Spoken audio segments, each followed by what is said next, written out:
তথ্য আসলো, তথ্য আবার সে চিঠি আসলো, স্ট্যাম্প দিয়ে পাঠিয়ে দিল। কিন্তু নির্বাচন কমিশন, আমরা এই প্রস্তাব করেছিলাম এটাই যদি করা হতো তাহলে নির্বাচন কমিশন তদন্ত সাপেক্ষে এগুলো মীমাংসা করে তারপরে এগুলো প্রকাশ করত, গেজেট প্রকাশ করত। তবে এখনো সুযোগ আছে।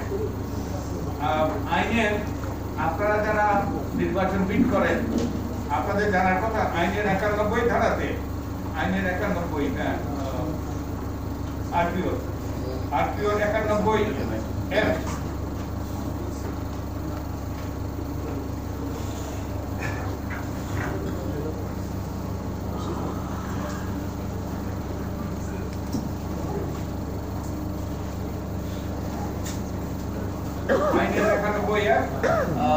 তারা যে বইটা প্রকাশ করেছে নির্বাচন কমিশন, এটা 187 পৃষ্ঠা। যদি হলফনামা নিয়ে কোনো প্রশ্ন উঠে, কোনো অভিযোগ উঠে, তাহলে নির্বাচন কমিশন এখনো এই গেজেট প্রকাশ করেও এটা তদন্ত করে তারা সিদ্ধান্ত নিতে পারবে, তারা নির্বাচনে বাতিল করতে পারবে। তাই হলফনামা নিয়ে যদি প্রশ্ন উঠে এবং আপনাদের সুযোগ আছে, আপনারা অনুসন্ধানে রিপোর্ট করে যদি কোনো তথ্য পান তাহলে নির্বাচন কমিশন তদন্ত করতে 91 ধারা অনুযায়ী তদন্ত করতে বাধ্য এবং তদন্ত করে তারা নির্বাচনে বাতিল করতে পারে। এই সুযোগটা আমাদের চাপাচাপিতে তারা রেখেছে। তো এই আপনাদের জন্য যে কিছু করণের পর অনুসন্ধানে রিপোর্ট করার সুযোগ। আরেকটা বিষয় যে আয়কর রিটার্ন,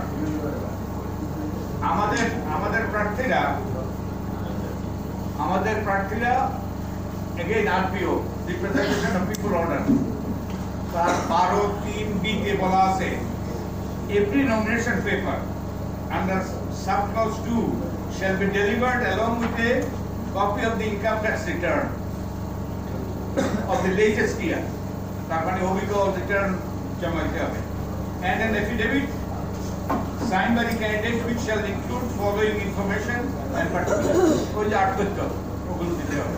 তার মানে ট্যাক্স রিটার্ন জমা দেওয়াটা বাধ্যতামূলক। ট্যাক্স রিটার্ন যদি জমা না দেওয়া হয় তাহলে রিটার্ন মনোনয়নপত্রটা সম্পূর্ণ কিনা, কমপ্লিট কিনা, এই নিয়ে প্রশ্ন থেকে যায়। এবং যদি মনোনয়নপত্র কমপ্লিট না হয় তাহলে মনোনয়নপত্র বাতিল হওয়া উচিত কিনা সেটাও প্রশ্ন করার সময়। আপনাদের আরেকটা বিষয় খতিয়ে দেখার সুযোগ হয়েছে, কারা ট্যাক্স রিটার্ন কপি জমা দিয়েছে, কারা জমা দেয় নাই।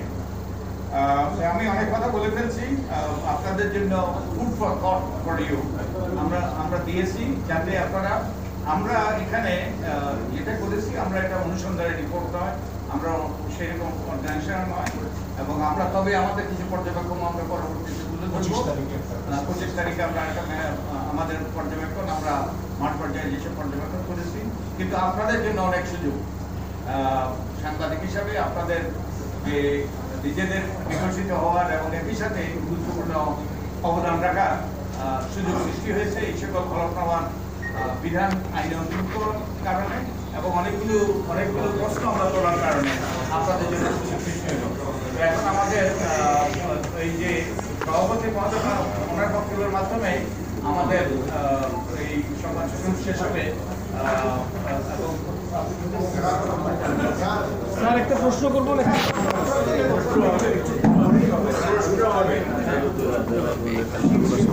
আমি জাতীয় পরিষদের সদস্য সুজনের নির্বাচন বিষয়ক কার্যক্রমের দেখাশোনা করছি। একটু আগে আমাদের দিলীপ সরকার এবং সম্পাদকের কাছ থেকে বিস্তারিতভাবে শুনলেন। কয়েকটা বিষয়ের প্রতি নাগরিক হিসেবে, সুজনের সদস্য হিসেবে আপনাদের দৃষ্টি আকর্ষণ করছি। আমরা সহজেই বুঝতে পারছি যে এটাতে পুঁজিওয়ালা কিংবা কোটিপতি ব্যবসায়ী বা সম্পদশালীদের সংখ্যা বিপুল পরিমাণ। তো আমরা অর্থশাস্ত্র অনুযায়ী জানি যে পুঁজির স্বাভাবিক ধর্ম স্ফীত হয়। এখন এই সমস্ত ধনাঢ্য ব্যবসায়ীরা তাদের ব্যবসায়িক স্বার্থ এবং জনপ্রতিনিধি হিসেবে তার দায়িত্বের, জনগণের দায়িত্বের মধ্যে ভারসাম্য যদি স্থাপন করতে ব্যর্থ হন অতীতের মতো, তাহলে তারা জাতীয় সংসদ সদস্যের দায়িত্ব কতটুকু পালন করতে পারবেন এটা বিবেচনা করা উচিত। আমরা দেখতে পাচ্ছি মাত্র অল্প কয়েকজন নারী প্রতিনিধি এখানে আছেন। নারীর সংখ্যা এবং ভোটারের সংখ্যা অর্ধেক, সংখ্যা হয়তো বেশিও, কিন্তু আমরা আমাদের দেশের নারীরা এই পুরুষের আধিপত্য আর কতকাল মেনে নেবে নিঃশর্তভাবে? এটা ঠিক না। নারীর স্বার্থ নারীরাই বেশি বুঝবে। দেখুন, দেশে শ্রমিকের আনুষ্ঠানিক এবং অনানুষ্ঠানিক খাতে শ্রমিকের সংখ্যা ৬-৭ কোটি, কিন্তু এই সংসদে শ্রমিক এবং আনুষ্ঠানিক খাতে শ্রমিকের স্বার্থ দেখার লোক কতজন সেটা বিবেচনা করা দরকার। দেশে গরিব মধ্যবিত্ত শ্রেণীর জনসংখ্যাই বেশি এবং বিপুল 18 কোটি বা মানুষের মধ্যে তাদের প্রতিনিধি, তাদের স্বার্থ দেখার মানুষ এখানে কতজন? বেশিরভাগ কোটিপতি। এবং এরা যদি সাধারণ জনগণের মধ্যবিত্ত গরিব মানুষের স্বার্থ না দেখে, তাহলে এই সংসদ সকল মানুষের কতটুকু হতে পারবে? এটা প্রশ্ন হিসেবে দেখা যেতে পারে। সুতরাং সাধারণ নাগরিক, ভোটার এবং দেশের রাজনৈতিক দলের প্রতি এই সমস্ত বিষয়গুলো বিবেচনা করার জন্য বিশেষভাবে অনুরোধ করছি। স্যার, একটা প্রশ্ন হচ্ছে যে আপনি বললেন যে পোস্ট অফিসের ভূমিকা পালন করে, সেটা আগেও দেখেছি, কিন্তু এবার আমাদের আশা ছিল, সবার আশা ছিল বাংলাদেশের মানুষের যে নির্বাচন কমিশন একটি শক্তিশালী ভূমিকা পালন করবে পলিসি জুডিশিয়াল বডিকে, যেহেতু তারা। কিন্তু এই নির্বাচনে কি আপনারা স্যার সেটা দেখেছেন? আপনিও কথা মতো বলছিলেন যে অনেকগুলো বিষয়ে আদালত হস্তক্ষেপ করেছে, যেটি নিয়ে প্রশ্ন তোলার সুযোগ আছে, এবং সেটা আমরা সীমানা পুনর্নির্ধারণের ক্ষেত্রেও দেখেছি, এবং বিশেষ করে এই ঋণ খেলাপি দ্বৈত নাগরিকের ক্ষেত্রে কিছু কিছু জায়গায় তারা শিথিল করেছে দ্বৈত নাগরিকের ক্ষেত্রে।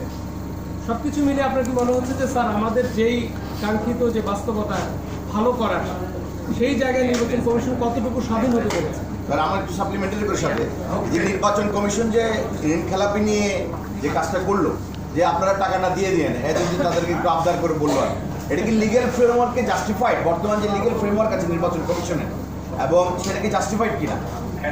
এখন এখানে আমরা এখনো ডিটেইল জানি না। আপনাদের একটু বলতে পারবেন যে আদালত কি নির্দেশ দিয়েছে, কি নিষেধাজ্ঞা দিয়েছে, এবং নির্বাচন কমিশনের কোনো রকম ওই আদালত যদি দিয়ে থাকে, বৈধ করে থাকে, তাহলে নির্বাচন কমিশনের কোনো রকম ওই যে অন্য রকম সিদ্ধান্ত নেওয়ার কোনো সুযোগ থাকে না, আদালত যদি তাদের বৈধ করে দিয়ে থাকে।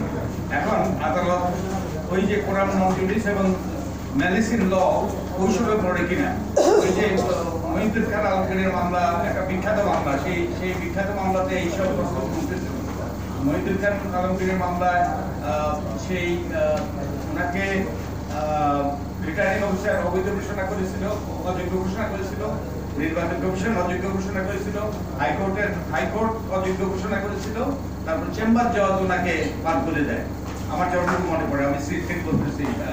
তো এই মামলাটা আপনারা দেখতে পারেন যে নির্বাচন কমিশন সঠিক সিদ্ধান্ত নিয়েছে কিনা। এবং শুধু তাই নয়, আমাদের এই অতীতের অভিজ্ঞতার আলোকে সংবিধানে আজকে 100 পৃষ্ঠা ঢুকানো হয়েছে যে সকল বিষয়ে আদালতের সামনে আসবে, তারা উপযুক্ত ওই যে নোটিশ তাদেরকে নির্বাচন কমিশনে দিতে হবে, ওগুলোর ব্যাপারে সিদ্ধান্ত নেওয়ার ব্যাপারে ওগুলো দিয়েছে কিনা। তো সেই সব বিষয়ে দেখার আপনাদের জন্য সুযোগ সৃষ্টি হয়েছে। তো আমরা মনে করি যে নির্বাচন কমিশন তদন্ত করে এগুলো সুরাহা করা উচিত ছিল, যেসব বিষয়গুলো উত্থাপন। জাতীয় প্রেস ক্লাবে সংবাদ সম্মেলনটি করল সুযোগ নাগরিকের জন্য। আমরা দেখতে পাচ্ছি নাগরিক সুশাসনের জন্য, সুশাসনের জন্য নাগরিক সুযোগ। সংবাদ সম্মেলনটি শেষ হল জাতীয় প্রেস ক্লাবে এবং বদিউল আলম মজুমদার সংবাদ সম্মেলনটি করলেন সুযোগের পক্ষ থেকে। প্রধান অতিথি হিসাবে সাংবাদিকদের প্রস্তাব জবাব দিচ্ছেন। বিশেষ করে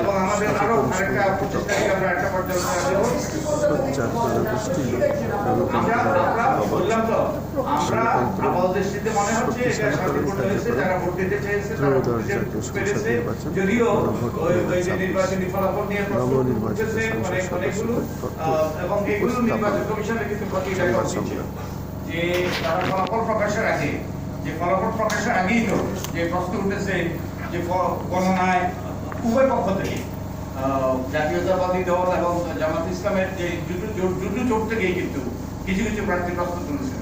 তো নির্বাচন কমিশনের যেটা উচিত ছিল, আমি যতটুকু আইন কানুন জানি, যে তারা একটু তদন্ত করে সুরাহা করে তারপরে গেজেট প্রকাশ করা উচিত ছিল। তাই অনেক প্রশ্ন রয়েছে এবং এই প্রশ্নগুলো আপনারা উত্তর খুঁজবেন, আমরা উত্তর খুঁজব। আর কেউ টিআইবি বলেছে যে তারা 70টা কেন্দ্র পরিদর্শন করার পরে 21% কেন্দ্রে জালভোট করেছে। তো এই ধরনের একটা রিপোর্ট থাকা সত্ত্বেও আপনারা কিভাবে বলছেন যে নির্বাচন? আমরা তো বললাম, আমরা টিআইবি, আপনারা কি এই ধরনের কোনো মানে কেন্দ্রে গিয়েছেন বা আপনাদের আমরা টিআইবি কেন্দ্রটা সম্পর্ক আমরা ভিন্ন ধরনের সম্পর্ক। টিআইবি ওই যে কতগুলো কেন্দ্রে কতগুলো নির্বাচনী এলাকায় তারা অবজার্ভ করেছে এবং তারা এটা তাদের গবেষণার অংশ।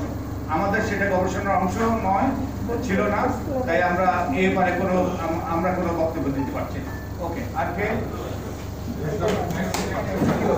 ওকে, থ্যাংক ইউ। আমাদের সভাপতির বক্তব্যের মাধ্যমে ধন্যবাদ। প্রথমে আমি মায়ের রমজানের সিয়ামের জন্য আপনাদের সবাইকে